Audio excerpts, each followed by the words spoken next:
नमस्कार मित्रांनो, तुमचं स्वागत आहे आमच्या चॅनलवरती। आज आपण म्हणतो टाटा कन्झ्युमर स्टॉकबद्दल ॲनालिसिस करणार आहोत। ठीक आहे, यांचा क्वार्टरली रिझल्ट आला आहे, क्वार्टरली 4। ठीक आहे, आम्ही वेबसाईटवर ॲड चेक करत आहे, बरोबर आहे। तर यांचा ग्रुप ऑफ नेट प्रॉफिट बघा 349 करोड म्हणजे 64% हा वाढला आहे। त्यामुळे ह्याच्याबद्दल थोडक्यात आपण एक चार्ट वगैरे बघणार आहोत। ठीक आहे, बघा यांचं प्रोडक्ट बघा, बेवरेजमध्ये, फूड्समध्ये आणि कॅपिटल गुड आणि म्हणजे तुम्ही बघत असाल रोजच्या वापरात बघत असाल। यांची स्टारबक्स कॉफी यांचीच आहे। ठीक आहे, आता स्टारबक्समध्ये तुम्ही कॉफी पिताय का काय माहिती। ठीक आहे, आता आपण फंडा टेक्निकल चेक करूया।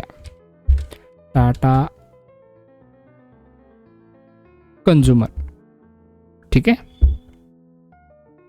हां, तर चार्ट आता ओपन झाला आहे। ठीक आहे, 1 डेची कॅन्डल चालू आहे। आता रेट काय चालू आहे बघा, 1156 रुपये रेट चालू आहे सध्या। ठीक आहे, आता आपल्याला हा रेजिस्टन्स आपण ड्रॉ करूया।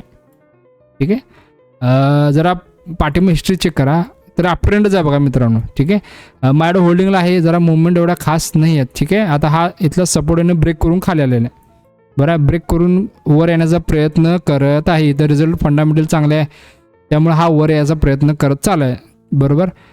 तर पुढे आता काय होईल, ठीक आहे। आता तुम्ही जर हे चार्ट जरा व्यवस्थित जर बघितला तर तुम्हाला हा साईडवे दिसेल, बरोबर आहे।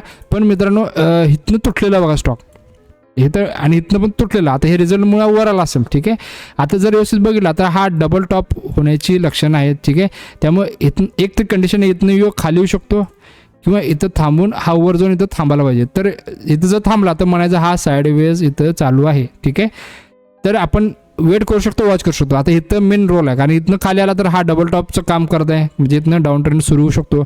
ठीक आहे, ह्या रेंजला आपण आता काय होईल तर येणाऱ्या काळात आपण बघू। धन्यवाद। तरी लॉंग टर्म जर स्टॉक असेल तर तुम्ही घेऊ शकताय। ओके, थोडं कॉन्फिडन्स।